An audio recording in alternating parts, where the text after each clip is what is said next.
கர்த்தருக்கு ஸ்தோத்திரம். கர்த்தருடைய நாமம் மகிமைப்படுவதாக. மத்தேயு 26 அதிகாரம் 40 நீங்கள் 1 மணி நேரமாவது என்னோட கூட விழித்திருக்க கூடாதா என்று சொல்லி ஆண்டவராகிய இயேசு கிறிஸ்து தன் சீஷர்களை பார்த்து கேட்டார். ஆமென், அல்லேலூயா. ஆவிக்குரிய விழிப்பு நமக்கு இந்த கடைசி காலத்துல ரொம்ப முக்கியம். எல்லாவற்றும் ஜாக்கிரதையா இருக்கணும். அல்லேலூயா. தேவன் நம்மை பிரித்து எடுத்திருக்கிறார், பிரதிஷ்டை செய்திருக்கிறார். நம்முடைய வாழ்க்கை தீட்டுப்படவே கூடாது. தீட்டுப்படாத ஒரு வாழ்க்கையை வாழணும்னு சொல்லி தேவன் விரும்புகிறார்.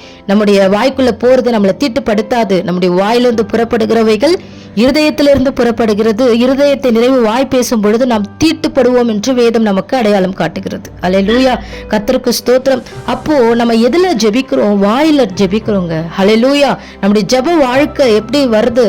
நம்ம எப்படி ஆண்டவரை நோக்கி கூப்பிடுறோம்னா நம்முடைய நாவினால தான். அல்லேலூயா.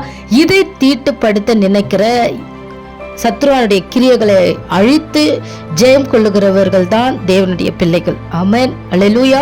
ஜெப வாழ்க்கைய தடுக்கணும் அப்படின்னா நம்மளுடைய நாக்க தேவையில்லாத காரியங்கள்ல அவன் கொண்டு போயிடுறான். பிசாசானவன் என்ன பண்ணிடுறான்னா ஜெப வாழ்க்கைய தடுக்கிறான், கெடுக்கிறான். எப்படின்னா நம்மளுடைய வார்த்தை வாயில எதோ தேவையில்லாத காரியங்கள் எல்லாம் பேசிட்டு அந்த நேரத்துல நான் ஜெபிக்கிறேன் அப்படிங்கிறது அது ஜெபம் அல்ல, அது தீட்டு என்று சொல்லி இயேசு கிறிஸ்து சொல்லுகிறார். அல்லேலூயா.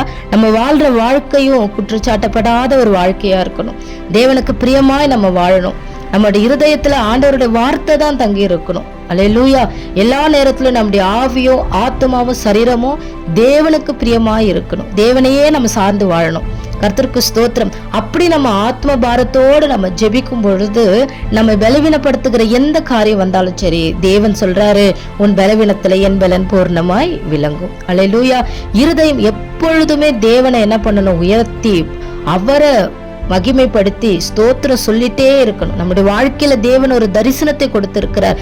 அந்த தரிசனத்தை நோக்கி நம்ம ஓடணுமே தவிர அழிந்து போகிற இந்த இம்மைக்குரிய பலன் மேல நோக்கமா இருந்தால் நம்முடைய தரிசனங்களை இழந்து போகிறவர்களாய் மாறிடுவோம். அல்லேலூயா. நம்ம என்ன பண்ணணும்னா எந்த நேரத்திலையும் நம்முடைய உண்மை இழக்கக்கூடாது. அதிகாலை ஜபத்தை அசட்டை பண்ணக்கூடாது.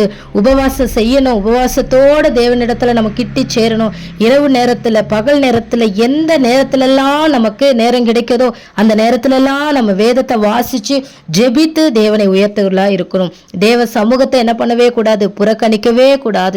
இருதயத்தை வார்த்தையில நிரப்பப்பட்டு இருக்கணும். ஜெப பிரசனம் எப்பொழுதுமே நம்ம என்ன உணர்ந்து கொண்டே இருக்கணும். என் தேவன் என்னோட கூட இருக்கிறாருங்கிற அந்த எண்ணம் இருந்துட்டே இருக்கணும். எப்பவுமே தேவனை நோக்கி எல்லா விண்ணப்பங்களையும் ஜெபங்களையும் ஏறெடுக்க நமக்குள்ள தைரியம் வேணும்னா மற்றவர்களை எந்த காரணத்தை கொண்டும் தேவையில்லாத வார்த்தைகள் பேசாதபடிக்கு பரிசுத்த ஆவியானவர் ஒவ்வொருடைய நாவையும் அவர் பாதுகாத்துக் கொள்ளும்படியாக நம்ம ஒவ்வொரு நாளும் ஜெபிக்கணும். ஆமென், அல்லேலூயா. நிறைய பேர் என்ன பண்றாங்க அப்படின்னா தேவனை தேடாமல் உறவுகளை தேடிக்கொண்டு இருக்கிறாங்க. அல்லேலூயா. உறவுகளை கொடுத்தவர் தேவன். முதலாவது தேவனுடைய ராஜ்யத்தையும் நீதியையும் தேடும் பொழுது எல்லாவற்றையும் தேவன் நமக்கு கொடுத்து ஆசிர்வதிக்கிறவராய் இருக்கிறார். கர்த்தர் தாமே உங்களை ஆசிர்வதிப்பாராக. அவரோட கூட நம்ம இருக்கிறது தான் நமக்கு பாதுகாப்பு, செழிப்பு, ஆசீர்வாதம். ஆண்டவர் சொல்லிட்டாரு, நான் உன்னை விட்டு விலக மாட்டேன்ட்டாரு. அவர் நம்மளை விட்டு விலகிற தேவனே இல்லை. நம்மோட கூடவே இருக்கிற நம்முடைய தேவனை உயர்த்துவோம், மகிமைப்படுத்துவோம். ஆமேன். இந்த நாள்ல கூட கர்த்தர் உங்களை ஆசிர்வதிப்பாராக. ஆமென்.